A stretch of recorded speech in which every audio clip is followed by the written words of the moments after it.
Friends नमस्कार। कैसे हैं आप सभी। तो आपके लिए बायोलॉजी से रिलेटेड एक शानदार सा टॉपिक लेकर के आया हूँ सेल के बारे में।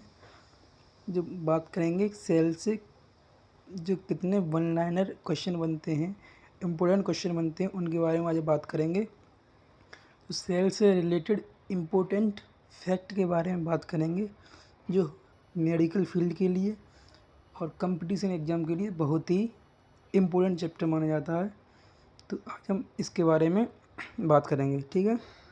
तो उससे पहले मैं आपको बता दूं, अगर आप मेडिकल फील्ड में हैं या कंपटीशन एग्ज़ाम तैयारी कर रहे हैं तो आपके लिए हमारे चैनल है एम्पर इंस्टीट्यूट, उसे आप सब्सक्राइब कर लीजिए, जिससे आपको आगे आने वाली वीडियो की नोटिफिकेशन मिलती रहेगी तथा आपको जानकारी प्राप्त होती रहेगी, ठीक है। तो आज हम बात करेंगे सेल बायोलॉजी के बारे में। बहुत ही इम्पोर्टेंट चैप्टर माना जाता है बायोलॉजी से रिलेटेड। इससे क्वेश्चन पेपर एग्ज़ाम में बनता ही बनता है, ठीक है। तो आज हम बात करते हैं इसी के बारे में। सेल से रिलेटेड सेल क्या है, सेल क्या है, इसके बारे में बात करेंगे, ठीक है। तो बात करते हैं इम्पोर्टेंट फैक्ट के बारे में, ठीक है। तो इनके बारे में आज हम बात करेंगे।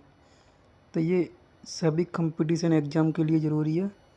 तो इससे पूछा ही जाता है ऑल कंपटीशन एग्ज़ाम में, रेलवे में, तो ये टॉपिक बहुत ही इम्पोर्टेंट माना जाता है। तो बात करते हैं सेल अर्थात कोशिका क्या है।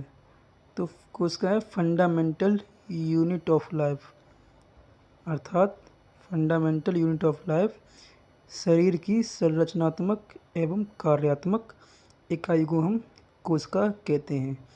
अब बात करते हैं कि सेल शब्द आया कहाँ से, कौन सी भाषा का शब्द है। तो बात करते हैं सेल लैटिन भाषा का एक शब्द है जिसका एक अर्थ होता है एक छोटा सा कमरा। सेल एक छोटे से कमरे के समान होती है, ठीक है। अगर सेल एक छोटे से कमरे के समान होती है, अगर इन सभी सेल्स को हम आपस में कनेक्ट कर दें तो एक टिश्यू का रूप ले लेती हैं। अर्थात हम कह सकते हैं कि सेल्स के समूह को हम टिश्यू अर्थात ऊतक कहते हैं, ठीक है। अब बात करते हैं स्टडी ऑफ सेल, कि सेल की स्टडी को क्या कहा जाता है। तो सेल की स्टडी को साइटोलॉजी कहा जाता है, अर्थात उसका विज्ञान कहा जाता है। और साइटोलॉजी के जनक हैं रॉबर्ट हुक, जिन्होंने 1665 में सबसे पहले कोशिका की खोज की थी। तो उसी के बारे में बात करेंगे, खोज कब की थी इन्होंने। तो रॉबर्ट हुक ने 1665 ईस्वी में पेड़ के कॉर्क भाग से, पेड़ के कॉर्क भाग से, कौन से भाग, कॉर्क भाग से, जो पेड़ का छिलका होता है उससे इन्होंने खोज की थी सर्वप्रथम मूवी मृत कोशिका अर्थात डेड सेल की खोज की थी। तो सर्वप्रथम आगे कह सकते हैं कि सर्वप्रथम जीवित सेल की रॉबर्ट हुक ने खोज की थी डेड सेल की। लेकिन सर्वप्रथम जीवित सेल की खोज किसने की थी। तो जीवित सेल की खोज की थी एंटोनी वॉन ल्यूवेन हॉक ने, ठीक है। इन्होंने इस जीवित सेल की खोज कहाँ से की थी तो उसके बारे में बात करेंगे। तो इन्होंने जीवित सेल की खोज तालाब के पानी से मुक्त जीवित सेल की खोज की थी, ठीक है। इसीलिए इसी वजह से इन्हें माइक्रोबायोलॉजी का जनक कहा जाता है, ठीक है। क्या कहा जाता है, जनक कहा जाता है।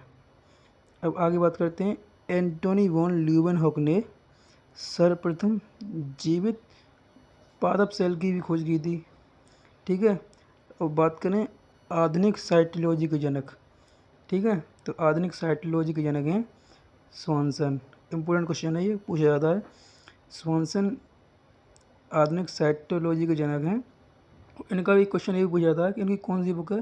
तो उन्होंने एक बुक लिखी थी द सेल के नाम से, ठीक है। द सेल इनकी एक बुक है, ठीक है। अब वन लाइनर बहुत से इंपॉर्टेंट क्वेश्चन बनते हैं, घुमा घुमा के एग्जामिनर पूछता है कौन कौन से क्वेश्चन बनते हैं, वो बात करेंगे, ठीक है। तो बात करेंगे वन लाइनर इम्पोर्टेंट फैक्ट के बारे में, ठीक है। तो मृत कोशिका की खोज, एक मिनट, हाँ, मृत कोशिका की खोज, एक मिनट, हाँ अब बात करते हैं मृत कोशिका की खोज। मृत कोशिका की खोज रॉबर्ट हुक ने की थी, वो तो आपको सभी पता है, सबसे पहले इन्होंने की थी 1665 ईस्वी में। अगर क्वेश्चन एग्जाम में घुमा के पूछ ले कि मृत पादप कोशिका की खोज किसने की थी, तो वो भी रॉबर्ट हुक ने ही की थी, ठीक है। जो प्लांट से कोर भाग से इन्होंने मृत कोशिका की खोज की थी, तो इन्होंने सबसे पहले की। अगर हम आगे बात करें जीवित कोशिका की खोज, तो जीवित कोशिका की खोज की एंटोनी वॉन ल्यूवेनहॉक ने। और एग्जाम में क्वेश्चन ऐसे पूछ ले कि जीवित पशु कोशिका की खोज किसने की थी, तो पशु कोशिका की खोज भी एंटोनी वॉन ल्यूवेनहॉक ने ही की है। और ये भी एक बहुत इम्पोर्टेंट क्वेश्चन पूछा जाता है, कौन सा, कि सबसे बड़ी कोशिका कौन सी होती है। सबसे बड़ी कोशिका, तो सबसे बड़ी कोशिका होती है शुतुरमुर्ग के अंडे। और बात करें अगर हम सबसे छोटी कोशिका की, तो वो होती है PPL अर्थात माइकोप्लाज्मा, ठीक है। ये इम्पोर्टेंट, बहुत ही इम्पोर्टेंट क्वेश्चन है ये, आप इन्हें इम्पोर्टेंट मार्क कर लें, क्योंकि ये क्वेश्चन तो बहुत ही इम्पोर्टेंट है ये, ठीक है। बहुत ही इम्पोर्टेंट क्वेश्चन है ये, तो एग्ज़ाम में पूछे ही पूछे जाते हैं, ठीक है। अब आगे बात करें कि सबसे लंबी कोशिका कौन सी है। सबसे लंबी कोशिका तो तंत्रिका कोशिका है। और अगर हम ह्यूमन में बात करेंगे सबसे बड़ी कोशिका, वो भी ह्यूमन में ही है। सबसे बड़ी कोशिका इन मेल तो स्पर्म, और सबसे बड़ी कोशिका इन फीमेल तो ओवम। ये इसकी बात करें तो ये मेल में है सबसे बड़ी, ये फीमेल में सबसे बड़ी, ठीक है। अब आगे बात करते हैं।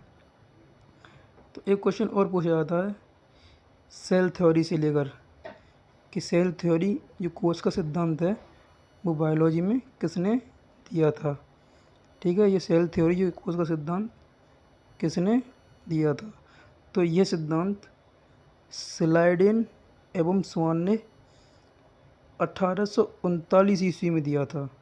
कौन सी ईस्वी? 1839 ईस्वी। और इन्होंने एक प्रसिद्ध कहावत भी कही है, इनका क्वेश्चन पूछा जाता है कि यह कहावत किसने कही है, तो इन्होंने एक कहावत कही है ओमनिस सेलुला ई सेलुला, ठीक है। क्वेश्चन पूछेगा एग्जाम में कि ओमनिस सेलुला ई सेलुला कहावत किसके द्वारा प्रस्तुत की गई, तो ये कहावत स्लाइडेन एवं स्वान ने दी थी। और इसके तहत उन्होंने बताया कि जीव कभी भी पूरा बीमार नहीं पड़ता है, उसकी कुछ सेल्स ही बीमार पड़ती हैं, जिसलिए वो अपने आप को अच्छा फील नहीं करता है, ठीक है दोस्तों। तो बताना ये वीडियो कैसी लगी। इम्पोर्टेंट फैक्ट हैं, बहुत बार ये एग्ज़ाम में पूछे गए हैं, ठीक है। तो इनको अगर आप एक बार भी याद कर लें तो इनमें से 2 से 3 क्वेश्चन आराम से सेल से संबंधित फंस ही जाते हैं, ठीक है। तो वीडियो कैसी लगी कमेंट करके ज़रूर बताना, लाइक शेयर सब्सक्राइब कर लेना, जिससे आपको आगे आने वाली वीडियो की नोटिफिकेशन मिलती रहे। धन्यवाद।